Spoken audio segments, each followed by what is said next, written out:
in terms of reform generally.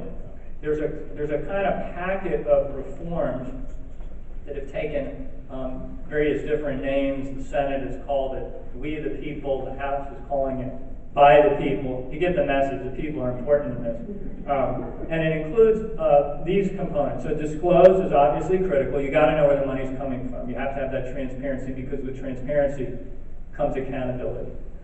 There is the amendment effort, which obviously Get Money Out Maryland has been right in the center of that, and Chris talked about the different ways that that can be achieved.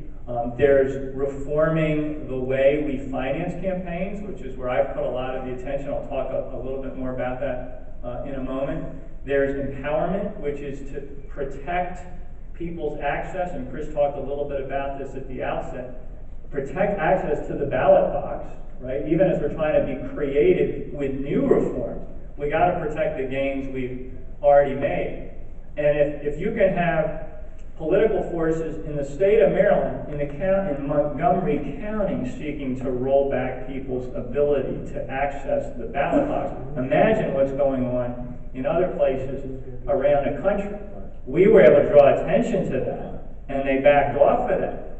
But in a lot of places around the country, they don't have that recourse. And so these new obstacles are being put in place when it comes to people's right to vote. So there's that empowerment approach. And then the other piece, ironically, given what you just mentioned about my district, is redistricting reform.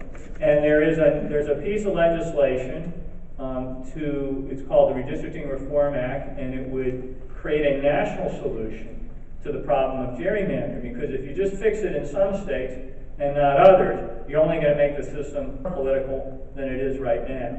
So that's something that we support as a part of this package of reform. And this fundamentally is about giving power back to the people.